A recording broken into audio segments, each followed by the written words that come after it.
Anda masih bersama kami di iNews Siang. Pemirsa, mantan Wakil Bupati Indramayu, Luki Hakim kini bisa bernafas lega setelah pengunduran dirinya diproses Kementerian Dalam Negeri. Luki mengaku mundur karena tidak bisa merealisasikan janji-janji kampanyenya.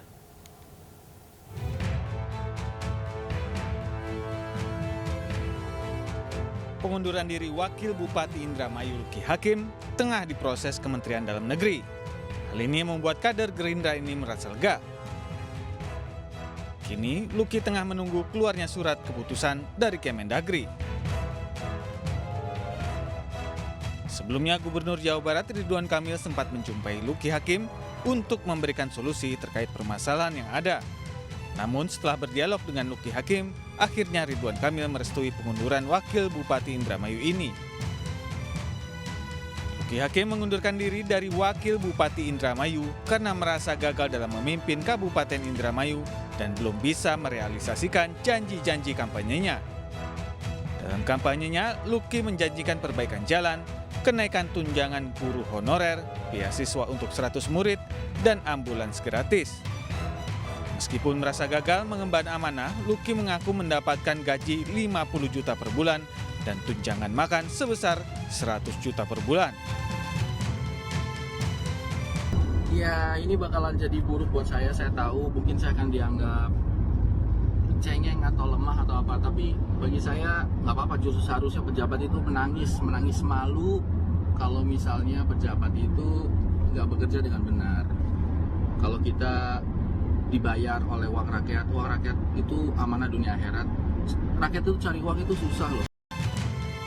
Sementara itu, Bupati Indramayu Nina Agustina menghormati keputusan Luki Hakim untuk mundur dan membantah adanya konflik dengan wakilnya tersebut.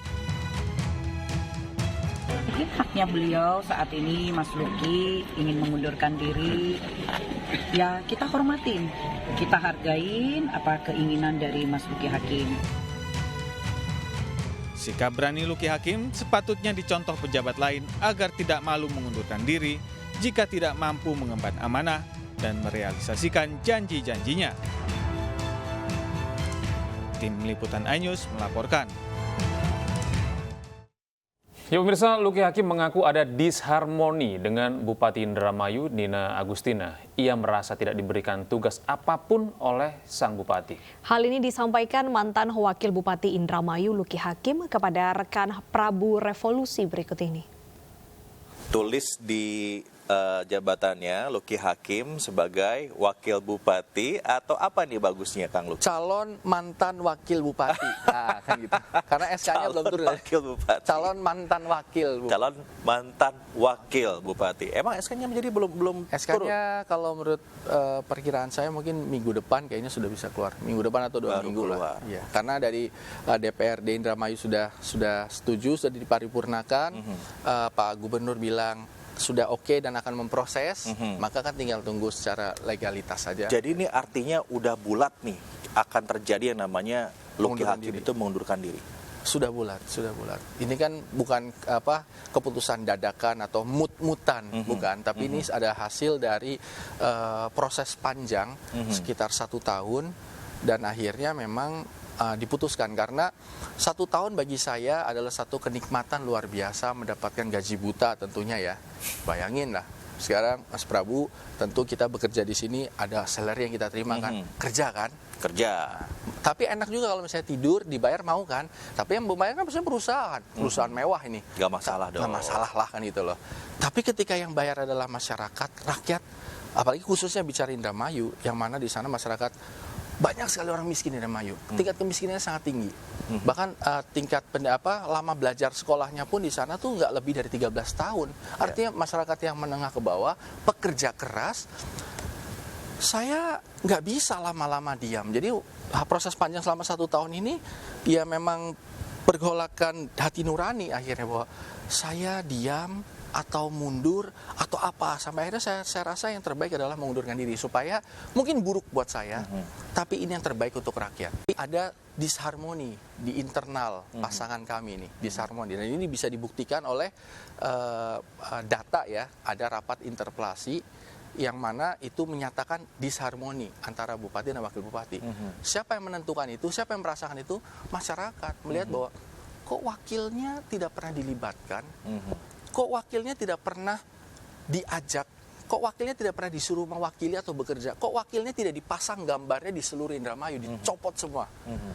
Mereka merasakan, saya nggak komplain. Kenapa? Karena saya rasa bahwa saya nggak mau ini menjadi kepentingan pribadi, karena saya disumpah waktu itu Pak Ridwan Kamil pegang Al-Quran, itu demi Allah saya akan melaksanakan tugas sesuai dengan peraturan yang berlaku dan akan mementingkan kepentingan rakyat di atas kepentingan pribadi dan golongan. Betul. Saya punya kepentingan politik, tapi di bawah kepentingan rakyat. That's why saya diam terus. Tapi rakyat kan tidak diam, mereka melihat. Sampai akhirnya mereka meminta kepada wakilnya DPRD itu untuk tolong dong tanya kepada bupati kenapa wakilnya tidak pernah dilibatkan, sehingga muncul namanya rapat hak interpelasi yang salah satu materinya menyatakan bahwa tidak difungsikannya wakil bupati. Materi yang duanya adalah bahwa tidak tercapainya target-target sesuai dengan RPJMD, sesuai dengan visi misi kampanye dan lain-lain itu. Nah, terjadi diskusi di situ panjang. Kenapa wakil bupati tidak pernah tidak pernah mewakili di acara-acara formal. Saya bilang bahwa menurut Undang-Undang Nomor 23 Tahun 2014 Pasal 66 kalau nggak salah, ada tugas dan fungsi pokok bupati A, B, C, D sampai G kalau nggak salah. Lalu tugas wakil bupati itu cuma satu, membantu bupati bila mana diberi tugas, menggantikan bila mana bupati berhalangan tetap. Jadi tugas saya itu kalau bupati tidak berhalangan tetap ya kita tetap diam kan. Terus kenapa diam aja? Kenapa nggak kerja? Kan tidak diberi tugas. Kalau saya melakukan sesuatu di luar kewenangan saya berarti saya namanya orang sewenang-wenang dong. Karena kewenangan saya bisa bekerja, membantu masyarakat, melakukan fungsi-fungsi kewakil bupati ini kalau diberi delegasi oleh bupati. Ketika tidak diberi delegasi, maka saya tidak boleh bergerak karena itu melanggar undang-undang. Bahkan seorang wakil bupati pun atau wakil wali kota tidak punya kop surat loh, nggak bisa nyurat.